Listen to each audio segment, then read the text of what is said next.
So, Drupi, it's nice to see you again. And Finally. yeah, Culture Gone Back is back.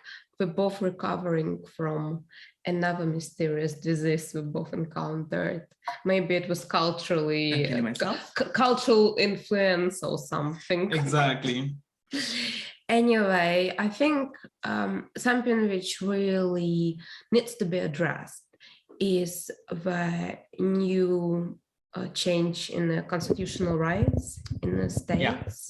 No, there's no change in constitutional rights. No, I thought it was... It's an interpretation of the Constitution. It's a new interpretation of the Constitution. Yeah. What are your thoughts? So can you explain briefly to our listeners and tell them what you think about it?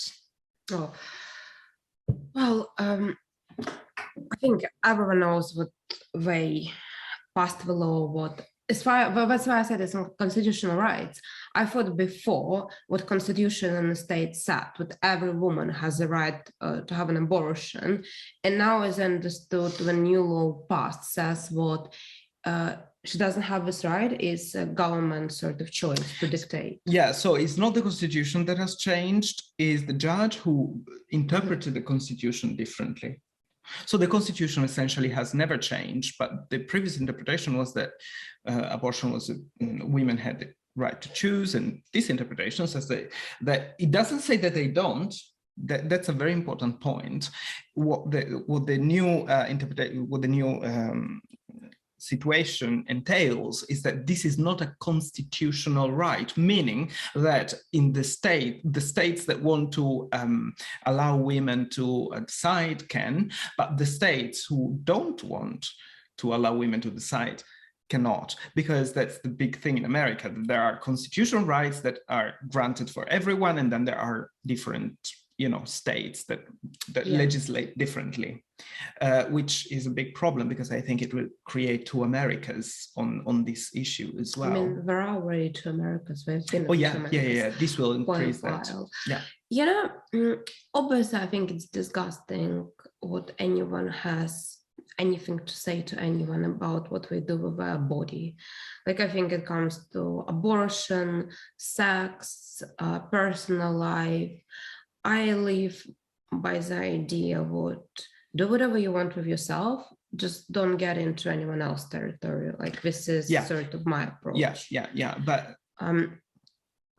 I think it's also very questionable when it comes to governmental institutions, because we always say we have the best intentions, but I'm always doubting, do they? And secondly, I think it's also very much connected with religion, and also if we start dictate medical issues by religion, I think we are getting in trouble. But when it all started, I sort of thought, okay, but it doesn't mean that all states are going to be affected by that. So therefore, originally I thought, okay, it's very stupid law, very unpleasant, offensive, but I suppose woman, like, let's say she's in one state, she can get on a bus, on a train, and go to a hospital in another state where abortion is legal. But when I started researching about that, and what I found out, well, it's not that simple. So apparently, the medical insurance only covers you in a state in which you reside. Therefore, you really have to pay horrendous amount of money if you have to go to a different state, because you can't use your medical insurance. You have to stay, you have to feed yourself, you have to probably look after yourself. Abortion would be a luxury. Yeah, so essentially they made abortion a luxury choice. So I read about what's going to be the average price to get an abortion. It's like a Chanel handbag, essentially. Yeah, there are some charities that are, even corporations, surprise, they are willing to support women who want to go to another country. There are even charities that have sheep. Sheep. They take the women from the shores. They go far from the shores, and they can get abortion on the sheep. Sounds very sad.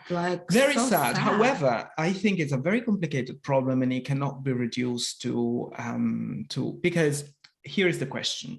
Obviously, useless to say that I completely agree with you. I think the right to decide on abortion should only belong to women and should only belong to the mothers. Even if there is a dispute between the woman and the husband, the woman should always choose, okay? Because I do think that in complete self-determination of the women. But here, the problem is much more complicated. First of all, because it's a democratic decision, what happened, meaning that it's decided, it's not a democratic outcome, but the process was democratic. It's the same process that allowed, I think, I don't want to give a wrong information, but I'm pretty sure it's the same process that allowed equal marriages to happen. So you cannot say that in one case it was right and in the other case was not right just because you agree with one and don't agree with the other. So what I'm trying to say is, if you want to address this problem from an intelligent point of view, you should change the system. It cannot be so. The system needs to be changed somehow, because this generates this weird interpretations every time and leads to so I think the system is a little bit old. That's my perception. I'm not an American, I'm not an expert, but that's my perception. And the second thing is, you and I are atheists. We agree that we believe in ourselves. We believe in ourselves, and we also believe that, as we said, that only women should decide, etc., etc. However, and it's I also agree with what you say. If you are religious, you should not impose your beliefs on others, and this is the typical thing that you can say about marriage, right? If you are against gay marriage, just marry a person of the opposite sex and we are all fine. Here though, it's a little bit different, because determining what is a human life is very much of a philosophical interpretation, and you have the right to decide for yourself. But if you believe that a human life, it's originated at the moment of conception, then abortion becomes homicide, right? So yeah, this is where it becomes we already agree that it's wrong. What I'm trying to say is that it's impossible to make those people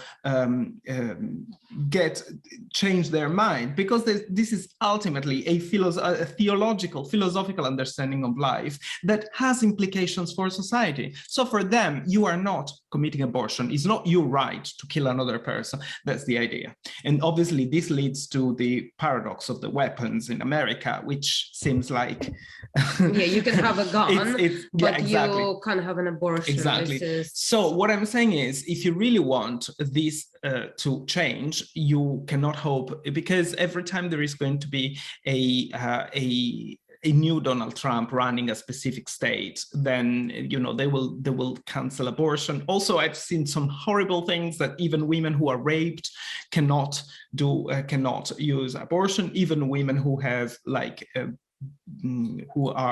whose baby has problems cannot do abortion. And this, to me, it's just like, it's a little bit, I find what really gets me about this whole thing.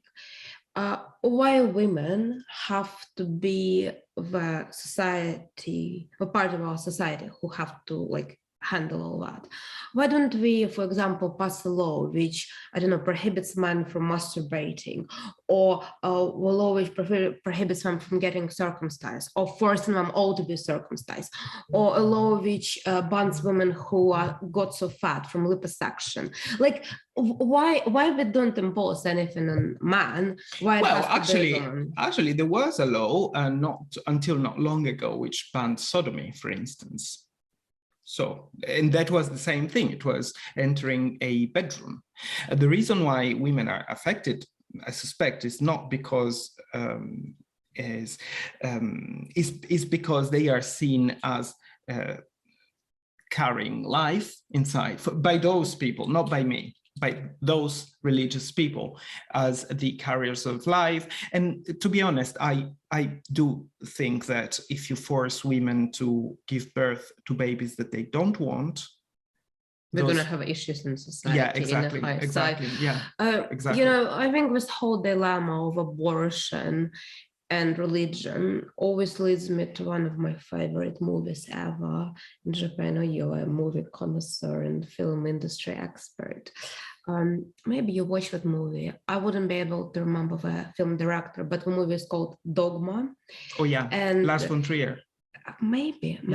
So, the plot line goes what woman who works in abortion clinic actually is a descendant of Christ, and she has to save the world and blah, blah, blah. It's a very sarcastic, dark comedy. I don't think it would be suitable if it would have been released. Oh no, Kevin Smith. You're talking about Kevin Smith. Yeah, the second one. This one. Yeah. I don't know if you've seen it. No, I was mistaken. I highly recommend watching it.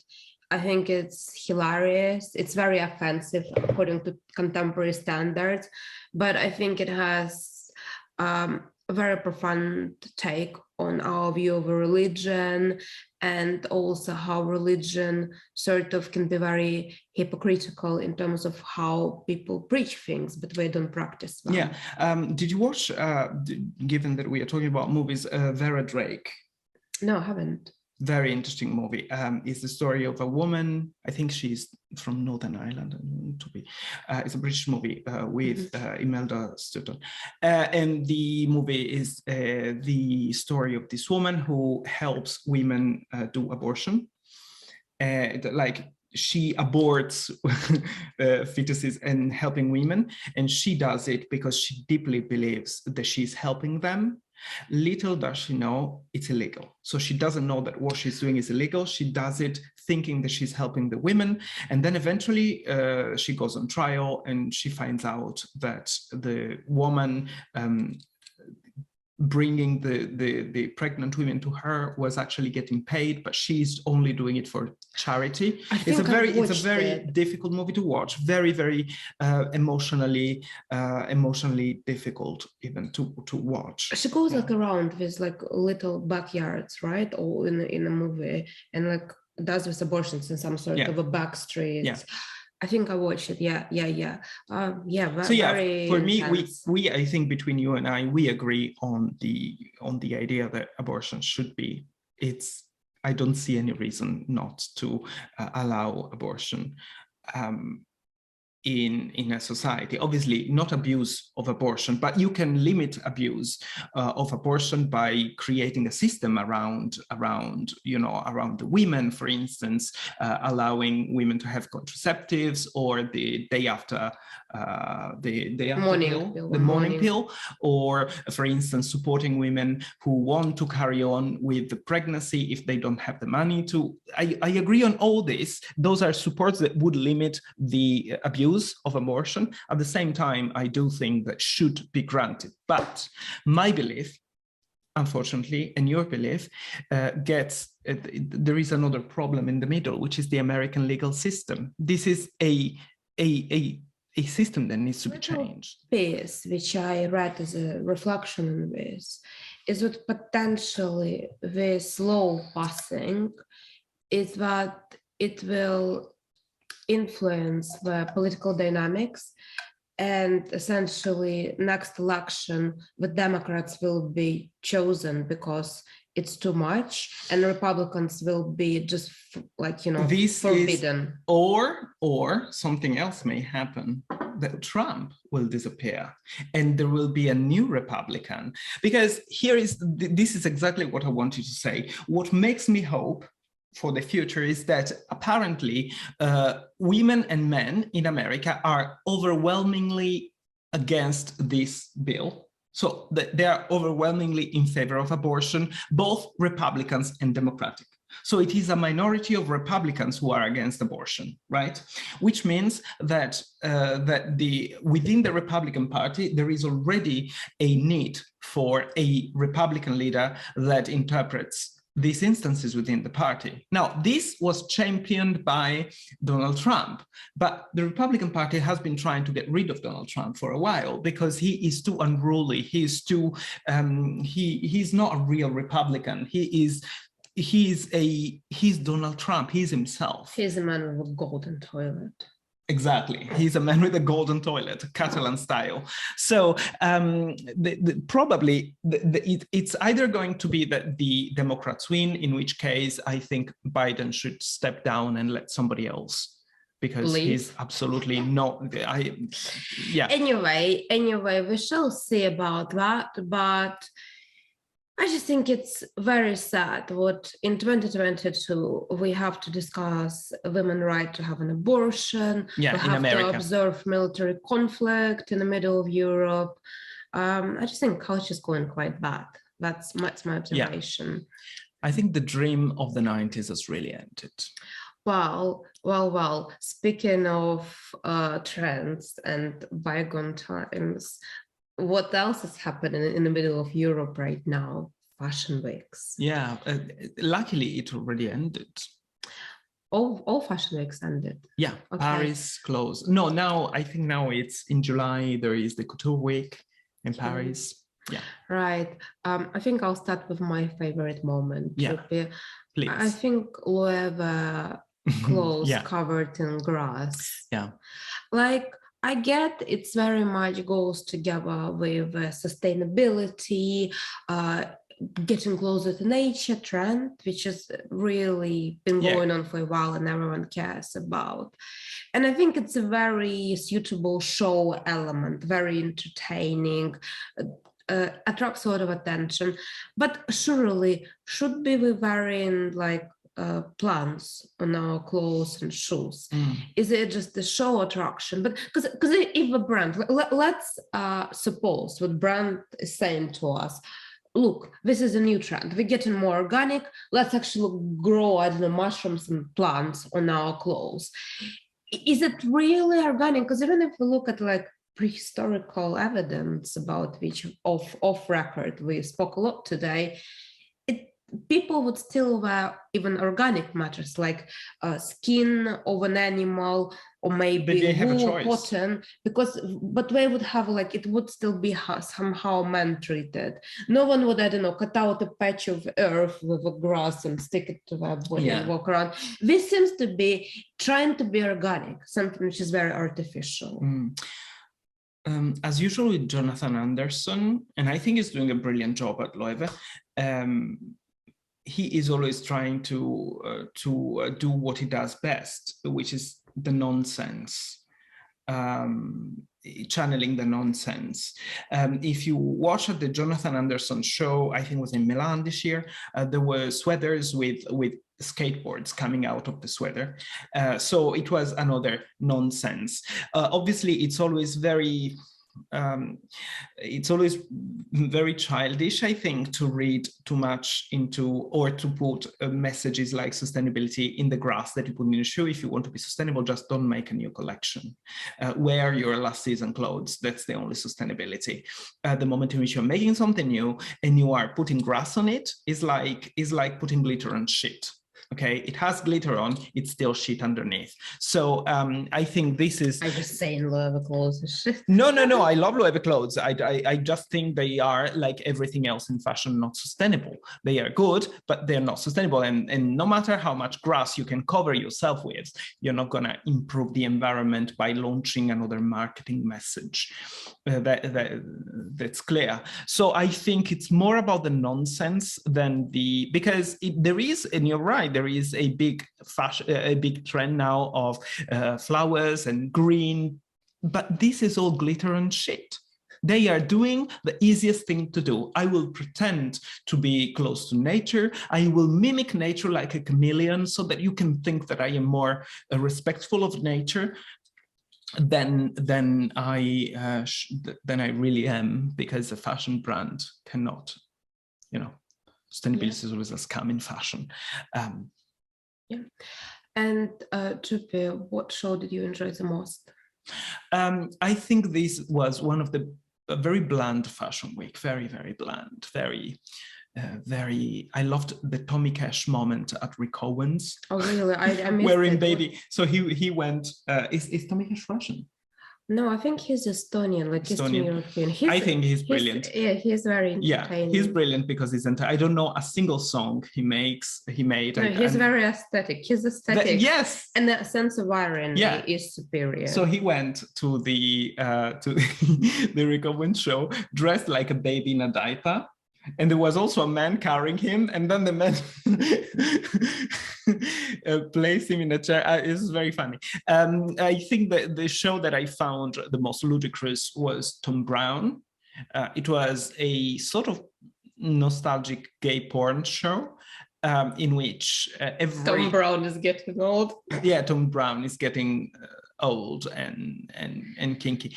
So he is famous for these very tailored clothes. Lately, he's been embracing this sort of a more surrealistic take with animal masks on the catwalk, etc., etc. This was a show full of jock straps, and every skirt or trousers was hanging down from a jock strap, which was clearly visible, and at least in one, the bum was visible. The one dressed, the last look with the model dressed almost like a cowboy, a gay cowboy in a leather club, except it was not dressed in leather.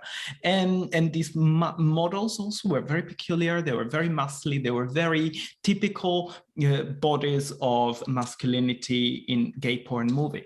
And the funny thing is that there is a lot of challenging stereotypes just to repropose a stereotype. And women, if you did a show like that with women, all beautiful women, all stereotypically beautiful women, you would be criticized. But with males, you can still do that, because you can hide behind the homosexual theme, and you can be atoned in using those stereotypically handsome men by saying, okay, yeah, but I'm doing it as a parody of gay porn. Therefore, I'm not proposing you an ideal male beauty that is stereotypical, but I am somehow playing with the gay porn. It's intellectual. And I found, actually, Angelo Flacavenza says something very interesting. He said, this show was interesting, except there was no sexiness in it, because this excessive parodic pornographic sexiness was in fact killing actual sensuality. Yeah, I think that's a very interesting point, because it's like a drag show. Yeah, where hypersexualized, but they don't feel erotic at all. Very interesting. I mean, at least those are men dressed like women, but those were men dressed like men. Which is even funnier. But I think the sad thing about this is that there is still designers like Tom Brown, who is a very, very humble, derivative, descriptive designer. I think is very overrated, generally speaking. And what he does is he uses things that made the news in the 90s with Versace and Tom Ford, and he makes them today. So he's still trying to generate news with the formula that could work 20 years ago, but that now it's not only not new anymore, but it's also the most obvious way, the most obvious thing to do. Embracing gay aesthetic now, it's the norm. It's not revolutionary. Yeah. You are revolutionary if you don't do it. So I think it's really a lame way of grasping attention and pretending to be revolutionary. I think it's very standard. He's, like you said, nostalgic, gay pornography, with cowboy images, very heterotopian vibes. I think it's a very safe bet. And for me, it is safe. What bothers me, that's the whole point. What bothers me is the pretense of being revolutionary and unsafe, while in fact doing something extremely conservative for today's standards. This is what I think. Tom Brown brand strikes me as a brand which always does this flamboyant, playful shows, very theatrical, very performative. But when it's incredibly commercially successful, because people buy the basic wardrobe staples from the shop.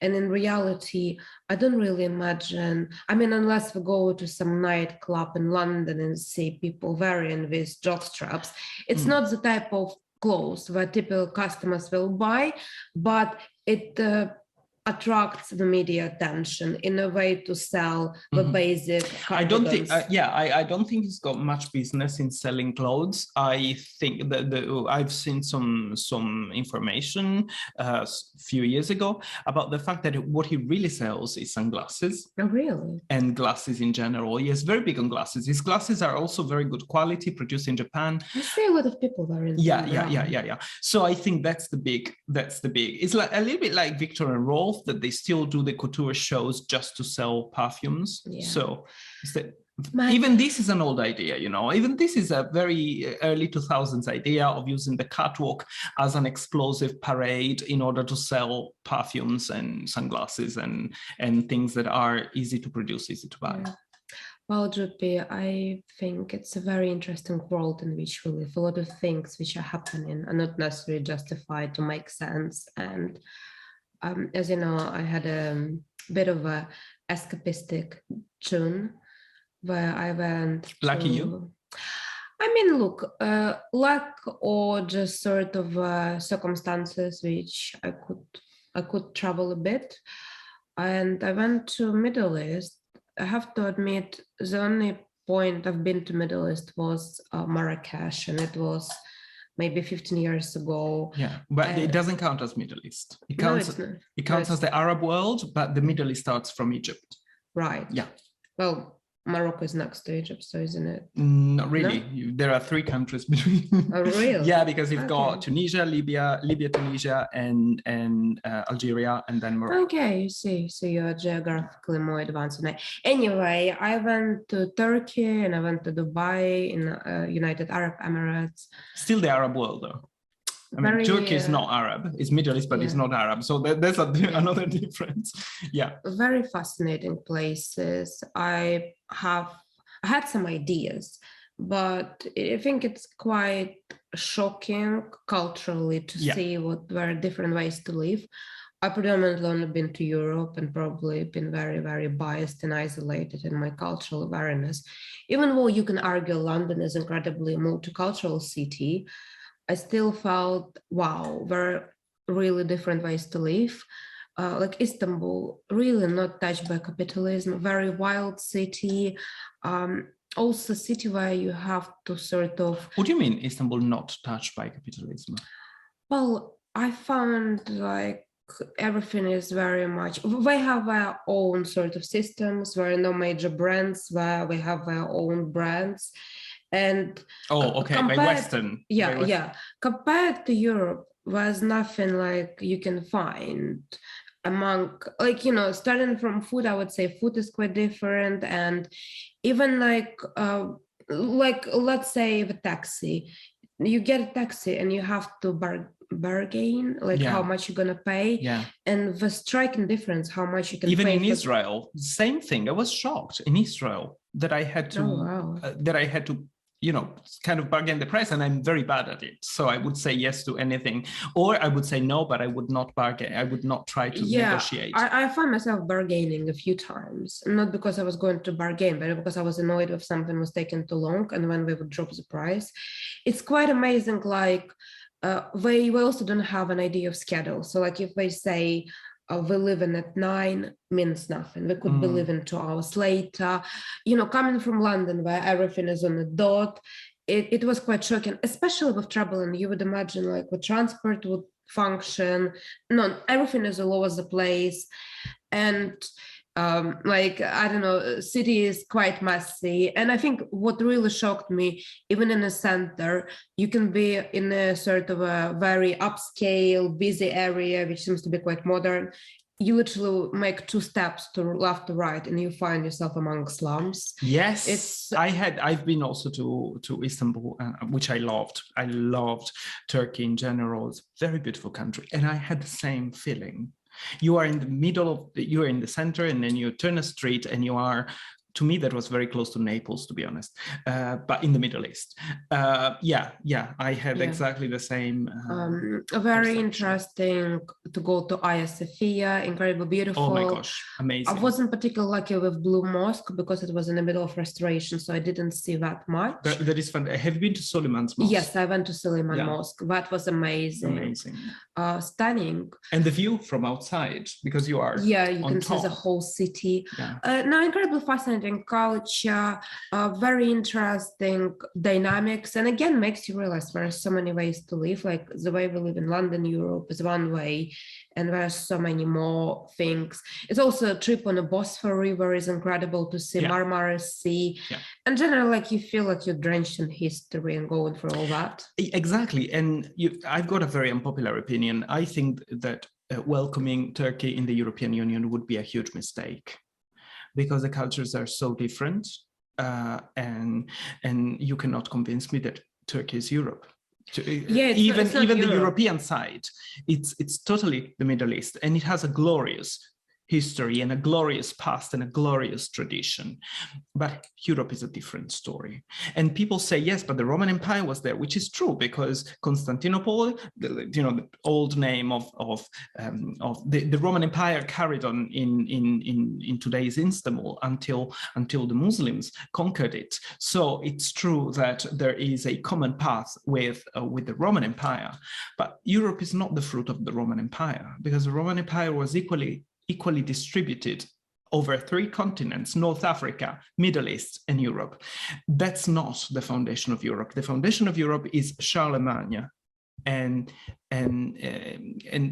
Turkey was clearly not. The path of Europe changed in that moment, and I think the cultural differences very different. Glorious. I'm not diminishing, I'm glorious, but different. You need to have a lot of things in common for different countries to come together.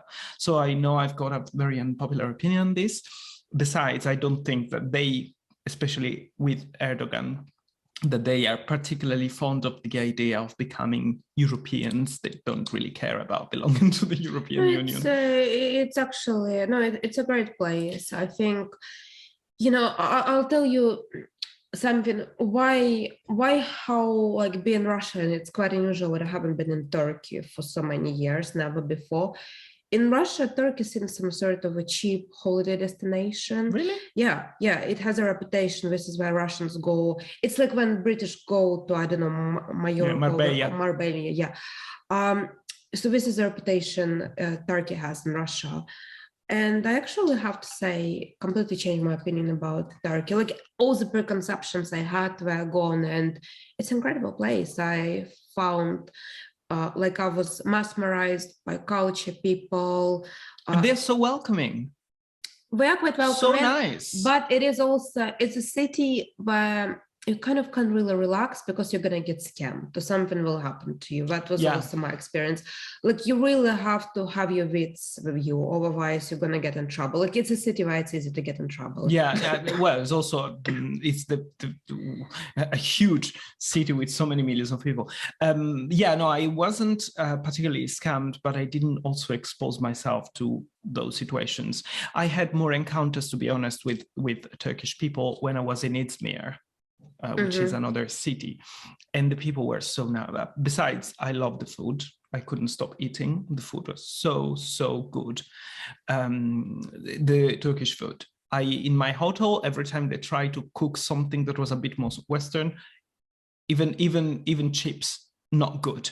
But every time I ate their own food, it was exceptional quality. Yeah, I really enjoyed that. Sweets are quite sweet, but nice experience. And obviously dry fruit on the market, incredible. I enjoyed Turkish tea. Have you been to the bazaar? It's very beautiful, the one in Istanbul. Yeah, it's beautiful, but also the amount of things you can buy. But to be honest, this whole bargain culture where they constantly call you to this come comes around. from Turkey. Oh, nice. Yeah, it changes color. It's a typical stone that you can buy in Turkey. It becomes green with some lights. Oh, wow. If you put it under certain lights, it changes color, and it's a zoltanite, it's called, and it's one of those stones that you find everywhere in Turkey. Amazing. Well, great place. Like, I think it really shows what going to a place which is very far away from our culture is a very good lesson to learn. And when I went to another place, Dubai, oh my God, Jude. I need to go to Dubai. I so want to go to Dubai and see how capitalism and wealth has adapted to a non-Western situation in such a radical way. It's a crazy place. I had ideas, but this is, I don't know, I would say 2 things. First, I felt like I was in some sort of a video game, very much capitalistically infused, with modern slavery and Islam twist, something like that. So I think it's like in the middle of a desert, and then you have all these high rises, which look kind of odd, out of place. Everything was very artificial, and no people on the streets. Everyone's taking cars because it's too hot. I mean, 50 degrees. I don't know. I found it quite alright. I don't know. Like I didn't find it was that shocking. We went to a market one day and spent maybe like 5 hours outside. I thought it was fine, but my mom thought it was too much. I mean, each to, I guess, were sort of temperature regulation, but it's very fascinating to see the culture. I really liked historical areas more than the modern city. We definitely have a fetish for the highest building, the chandelier with the most Swarovski crystals, the biggest shopping mall. We like to be the first. But I have to say, fantastic beaches, amazing food, service. I've never seen service like this. Like, you don't have to ask. The service is there, but it all looks like a modern slavery. So dynamics of a city, I think the population is like 11 millions, and 8 million are immigrants working in service. Yeah, because they don't take servants from that's at least what I was told, from their own country. They import them. And I worked in retail in London, and I had many, not only from Dubai, but from the Emirates, generally speaking, clients, and some of them were, you know, princess this and princess that. And I saw how they treated their help, their servants, and it was because that's the word, unfortunately, they don't treat them as employees. They were so sometimes nasty. I thought there must be an inbuilt sort of sense of superiority to treat people like that. It's but so like, I got this modern slavery that you are talking about. I'll put it this way: like, you can have amazing time there if you can afford it. It's very expensive, ridiculously expensive. But you will have best cocktails, you will have best beach, best swimming pool, like everything will be absolutely idyllic and perfect. If you can accept what it comes at the price, someone like, not someone, like multiple slaves running around serving all that. I don't know. It feels it didn't feel real. Like I think like, you know, when I was on my way like out, when I was on a plane, also fly to Emirates, like amazing airlines. I don't know if you have. Never amazing, used Emirates, but it's notoriously the best. It's one like of the best. 8-hour flight. I didn't even notice. Amazing, everything is great about it. And the flight attendants are so well dressed. I mean, they are well dressed. I think outside. On the plane, they're quite simply dressed. I think it's like, because every time I see them with that hat, they don't wear it on the plane. On the plane, they look very simple. But I mean, it's a luxurious experience, but it doesn't, like, if you pay attention, there's a very high price being paid, and not financially for that. So I think it's a big moral dilemma how that world functions. Didn't get the chance to go to mosque because apparently they don't let to the mosque people who are not who are not Muslim, essentially. So I don't know, maybe that was something new, maybe it's because of COVID or whatever, but it was odd. But yeah, everything else is incredible. You can find everything in Dubai. Actually, you know, a bit of everyday reality. I went to Waitrose in Dubai, Juppie. Our waitress has nothing. Our waitress doesn't even stand a chance next to a waitress in Dubai. Well, just before progressing, I wanted to say two things. One, I want to go back to when you were talking about Hagia Sophia. How did you find it inside? Because I've been to Hagia Sophia right before it went back to being a mosque. And you went now, because it used to be just a museum. All right. And I remember when they decided to turn Hagia Sophia into a mosque, there was a lot of criticism in the West. Oh my gosh, this is illiberalism. This is Erdogan being illiberal. And I was like, what are you talking about? The Hagia Sophia has been a mosque for so many hundreds of years. And then for a very short period of time, like probably 100 years, I don't know, less than 100 years, became a museum. And then it went back from being a mosque in a Muslim country? What were you exactly expecting? What is wrong in this? I mean, I don't want the Muslims to tell me what to do in my country, but I don't want to tell them what to do in a majority Muslim country. It just didn't make, the criticism to me just didn't make sense of people who were criticizing Hagia Sophia. That became, how did you find it? I think it's where the paintings covered. Yes, I think, it's mostly covered in Arabic writings, mostly. That's what it looks inside. I think I've sent you some pictures, and then it's got a beautiful turquoise carpet. Right. But yeah, I think on the entrance you can see some of the original sort of, I think it was maybe mosaics. Yeah, that's it. And have you been upstairs? In the No. back? Okay, if you go upstairs in the back, there is the mosaics of the beautiful mosaics of the emperor who commissioned, and his wife who commissioned the church. I think it was because initially it was a church. Very fascinating, because I think when we were there, the service was about to begin, and they would get rid of all of us, but I still like a lot of Muslim women in the bathroom preparing, like, washing themselves. Yeah, it's quite interesting.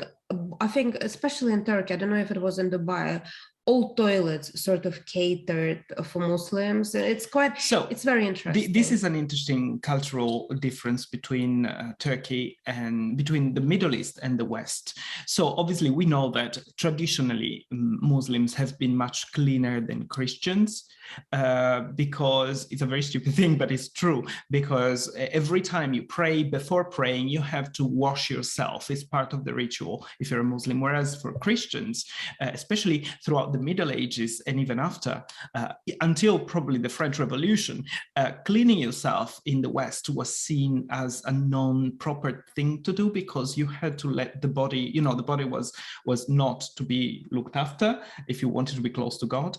Notoriously, I think the Sanking washed himself only twice in his life, when he was born and just before dying, and that's it. Which is the reason why in France there is this culture of perfumes, etc. Now, the point though that I want to make is another. The Turkish baths, like the hammams.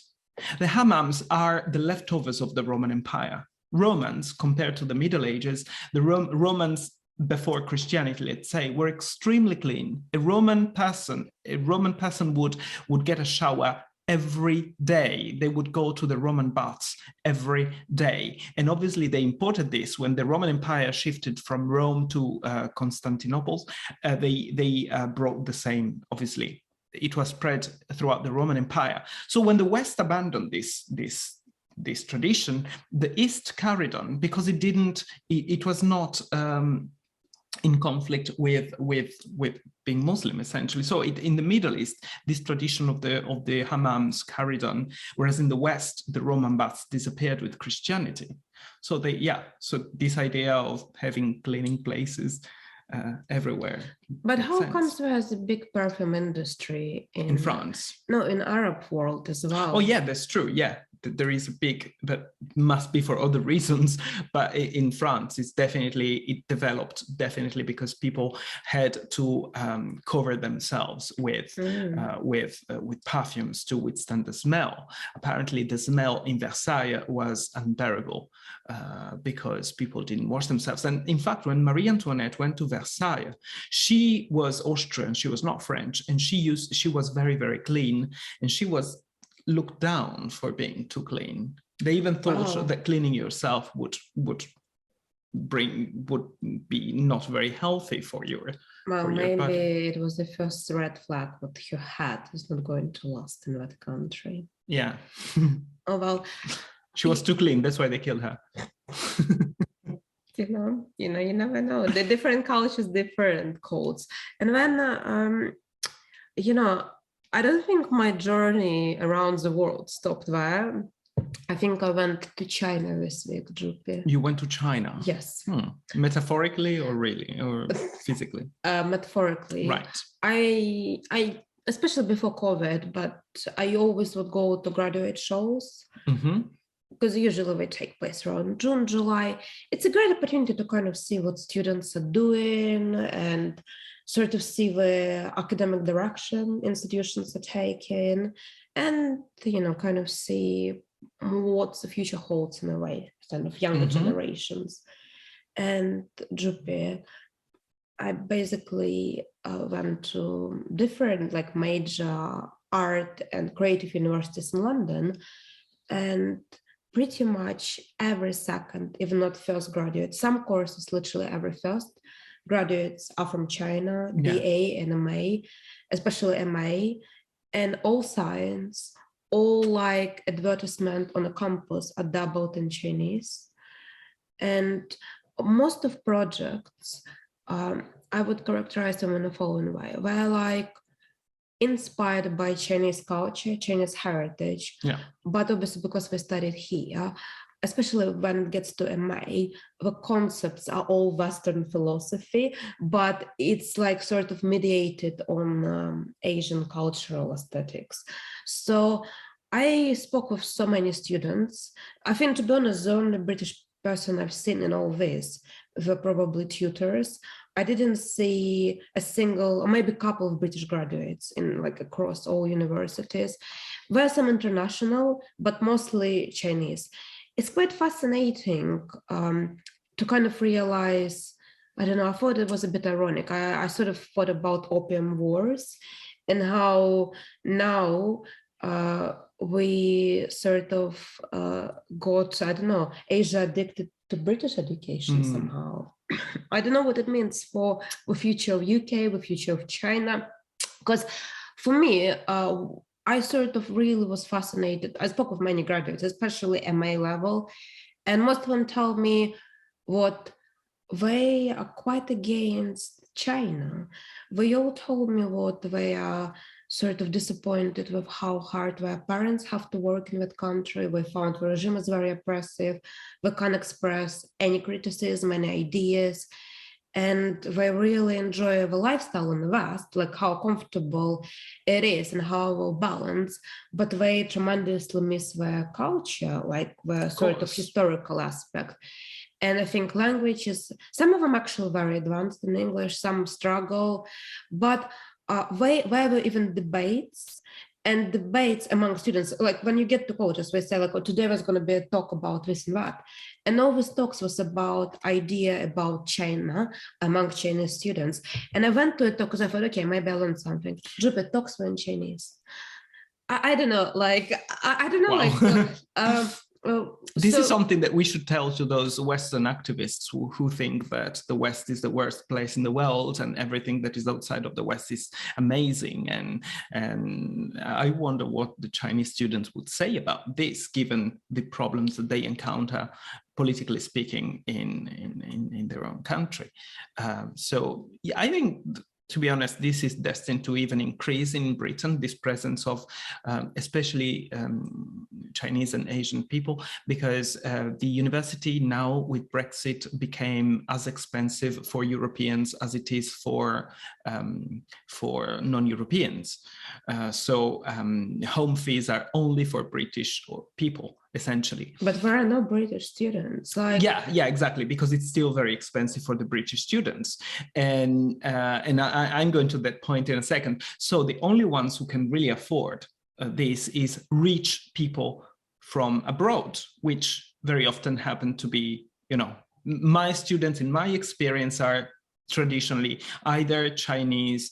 Now there is a lot of Indians and Russians. Those are my demographics in terms of the big numbers, the ones that make the big numbers in my lessons.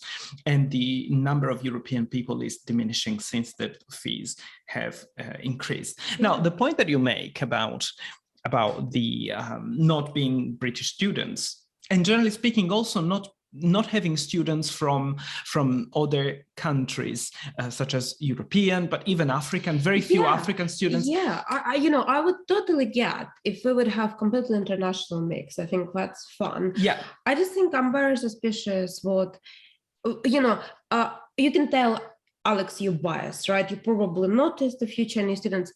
I went to a talk which was in Chinese language. Like it doesn't get any bigger signifier. Yeah, but you have to, I think that the thing that we are missing out, if we look at the numbers without considering what the topic is this.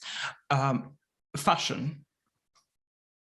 A degree in fashion is one of the most risky degrees to take. Is one of the degrees that risks to keep you poor. You are in debt. You have a huge debt when you finish university. Sorry, I have to specify. I went to fine art. I went to modern science, sociology, humanity, and interior design and architectural design. I didn't focus on fashion degrees.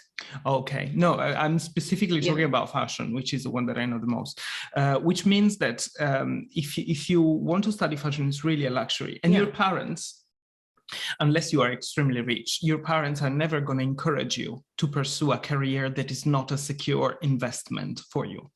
It's interesting that you say this about science, though, because but it's more like scientific design. So let's say like robotics on the body. Oh yeah, well, but that's the same thing. Yeah. No, I'm talking about the fact that the people who are, for instance, second generation immigrants, or people who are from poorest countries that have to think about poorer countries that have to think very carefully about the investment that they are making when they usually do medicine, economics, engineering, things that grant you to have a job afterwards.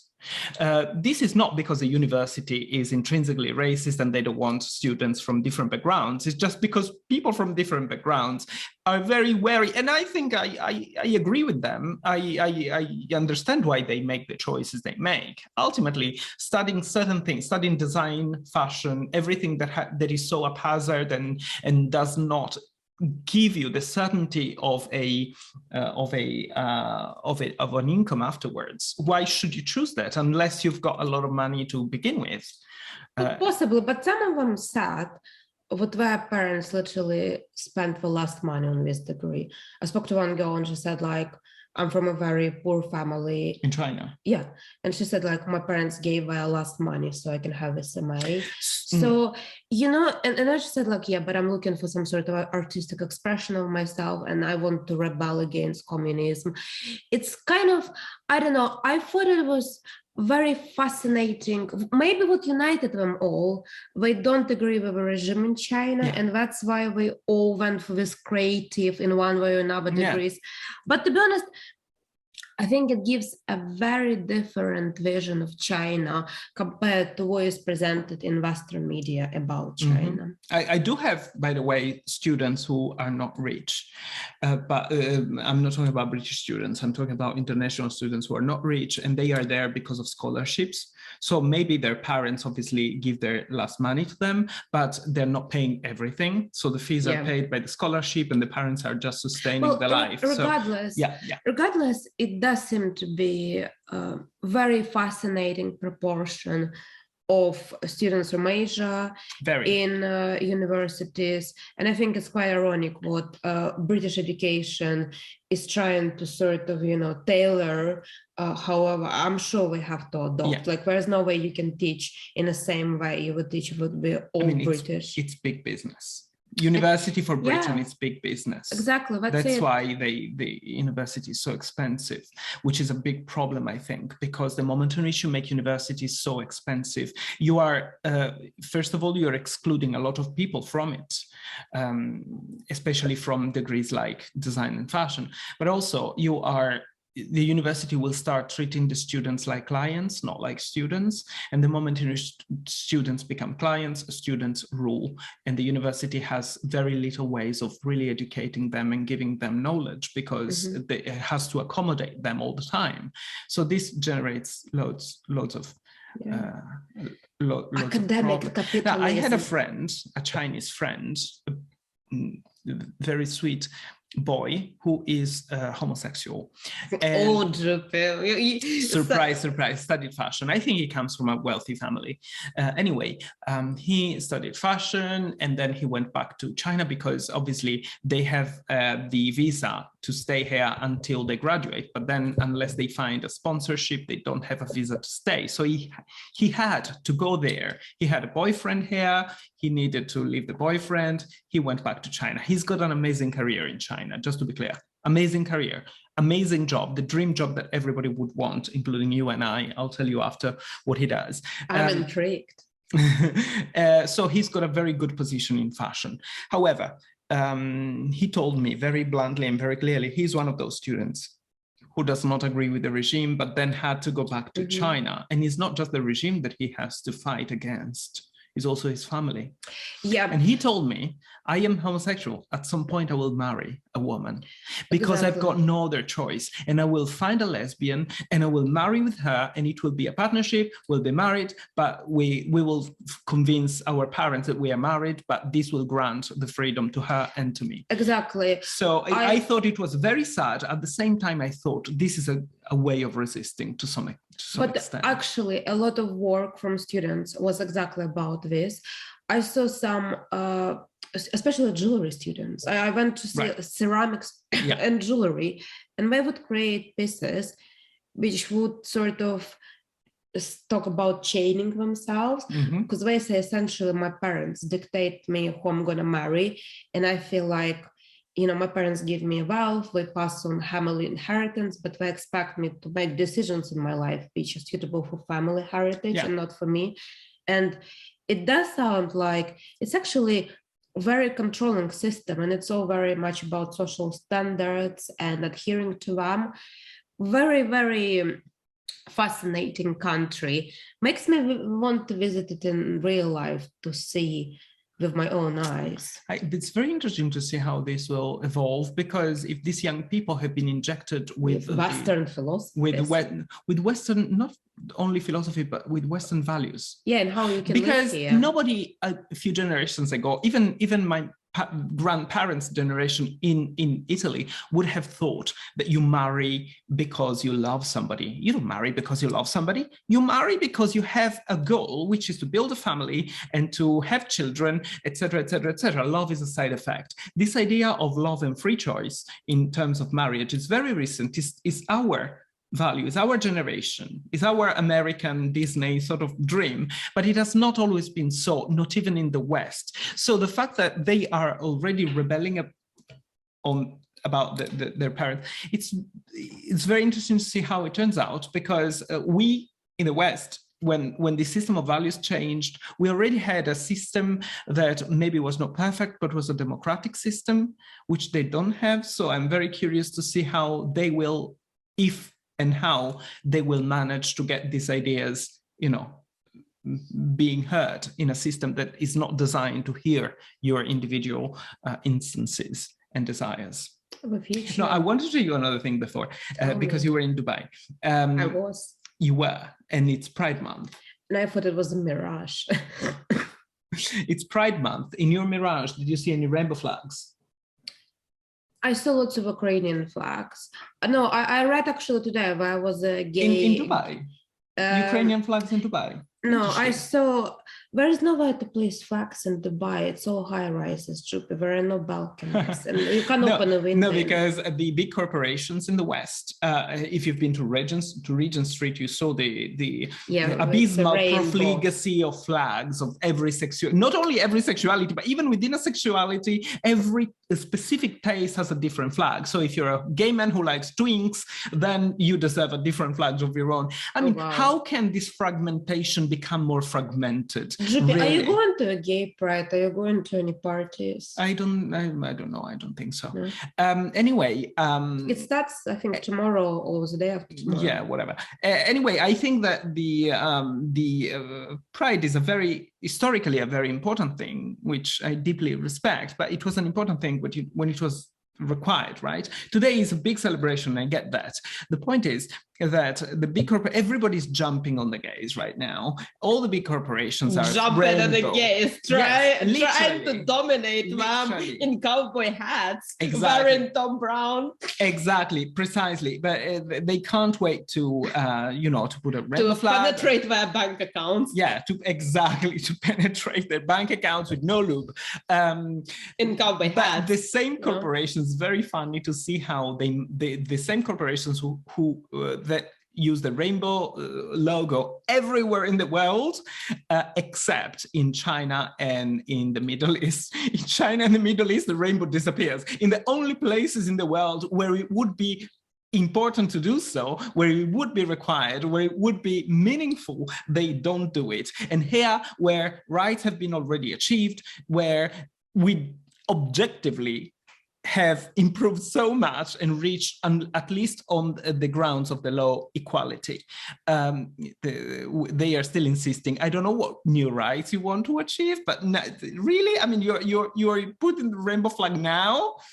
Why didn't you do it 30 years ago? Or why don't you do it in China or in the Middle East? Wow. So that is very, I think that's very interesting to compare how they talk to the West with this virtue signaling and trying to somehow come across as the ones who are accepting and inclusive, but this acceptance and inclusivity diminishes in countries that are not inclusive and accepting. After all, cis men are not allowed in China. Exactly. Do you remember? Chinese effeminate men. But that's it. We should see what the future holds after all the students doing their MAs. And in marketing, there is one phrase which is, if it doesn't cost you anything, it's not a real value. So if you don't risk to lose customers in China and you don't risk to lose customers in the Middle East, it's not a real value. You're using me. That's the idea. So you need to risk to lose values, to lose customers and business if you really believe that this is a human right? That's what kulturegonebad Otherwise, is all about. leave values to activists and don't jump on them. Yes, that's what kulturegonebad is all about. Well, that's it. Till next time. Till next time.